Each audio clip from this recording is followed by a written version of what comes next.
السلام علیکم ناظرین، یہ ملی وائس کا ڈیلی بلیٹن عالمی شب و روز ہے، جہاں ہم عالم اسلام سے اہم خبریں آپ کے لیے لائے ہیں۔ لیکن ان خبروں سے قبل پیش ہے اہم سرخیاں۔ آسٹریلیا میں کم عمر بچوں کو حجاب پہننے کی پابندی کو عدالت نے غیر قانونی قرار دیا۔ جانسن اینڈ جانسن کمپنی نے ضائع کیے کووڈ ویکسین کے 1 کروڑ خوراک، غلط اجزاء شامل کرنے پر کمپنی مشکل میں۔ انسانی خون سے بنائے گئے شیطانی جوتوں پر امریکی عدالت نے لگائی روک۔ نہر سوئز میں جہاز پھنسنے سے $1 ارب کے ہر جانے کا ایور گرین جہاز کمپنی پر ہو سکتا ہے مقدمہ دائر۔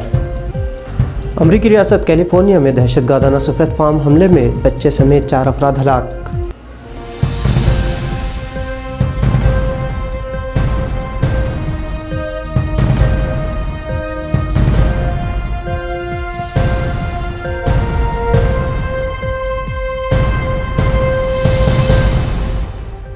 ناظرین، میں عبدالوہاب، اور بلیٹن کی جو سب سے اہم خبر ہے وہ یہ کہ آسٹریلیا کی پرائمری اسکول میں حجاب پہننے پر پابندی کو آسٹریلیا کی دستوری عدالت نے ختم کر دیا ہے۔ آسٹریلیا میں سال 2019 میں اسکول میں 10 سال سے کم عمر لڑکیوں کے حجاب پہننے پر پابندی عائد کرنے کا قانون بنایا گیا تھا۔ اس قانون کو 2 لڑکیوں نے عدالت میں چیلنج کیا تھا، جس کے بعد دستوری عدالت نے اس پابندی کو غیر قانونی اور نسلی امتیاز پر مبنی قرار دیا۔ پابندی سے متعلق قانون سابقہ حکومتی پارٹیوں کی متحدہ حکومت نے لاگو کیا تھا، جس کے چند ہی دنوں بعد یہ بدعنوانی کے الزامات لگنے پر دونوں حکومتیں برخاست ہو گئی تھیں۔ ان دونوں انتہا پسند پارٹیوں نے آسٹریلیا میں مقیم مہاجرین افراد کے خلاف مہم بھی چلائی تھی۔ اس قانون کی روح سے سکھ برادری کے سر پر باندھے جانے والے پٹکے پر کسی طرح کی پابندی عائد نہیں کی گئی تھی۔ حجاب پر پابندی عائد کرنے والے اس فرسودہ قانون کو ختم کرنے کے اپنے فیصلے میں جج نے کہا کہ اس سے صرف مسلم طالبات کو ہی نشانہ بنایا جا رہا ہے اور آسٹریلوی دستوری عدالت کسی بھی طرح کے فکری آزادی اور مذہب کے خلاف قوانین بنانے کی اجازت نہیں دے سکتی۔ ناظرین، ایک طرف جہاں پوری دنیا ویکسین کی امیدیں لگا رہی ہیں، وہیں امریکی کمپنی جانسن اینڈ جانسن نے کووڈ-19 کے 1.5 کروڑ خوراک ضائع کر دیے۔ معروف اخبار دی گارجین کے مطابق کمپنی کو ویکسین کی اتنی بڑی خوراک اس لیے ضائع کرنی پڑی کیونکہ اس ویکسین میں غلط اجزاء شامل کیے گئے تھے، اور ان غلط اجزاء کے شامل کرنے سے ویکسین پوری معیار پر نہیں اتر پا رہی تھی۔ نائجیریا کو جانسن اینڈ جانسن کمپنی سے ویکسین ملنے کی امید تھی، لیکن اب نائجیریا کو سال 2021 کے آخر تک ویکسین کا انتظار کرنا ہوگا۔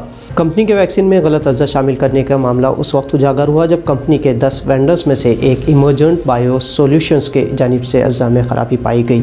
نیو یارک ٹائمز کی رپورٹ کے مطابق امریکی مرکزی حکومت نے کمپنی کی اس غلطی کو انسانی غلطی سے تعبیر کیا ہے۔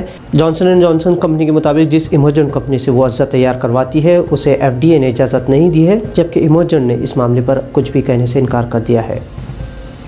ناظرین، جوتوں کو خون لگا ہونا صفاقی اور درندگی کی مثال ہے، لیکن جب جوتے ہی ایسے تیار کیے جائے جس میں انسانی خون شامل ہوں تو یہ کارنامہ شیطانی کہلائے گا، اور اسی طرح کا شیطانی کام کیا ہے امریکی کمپنی MSCHF نے۔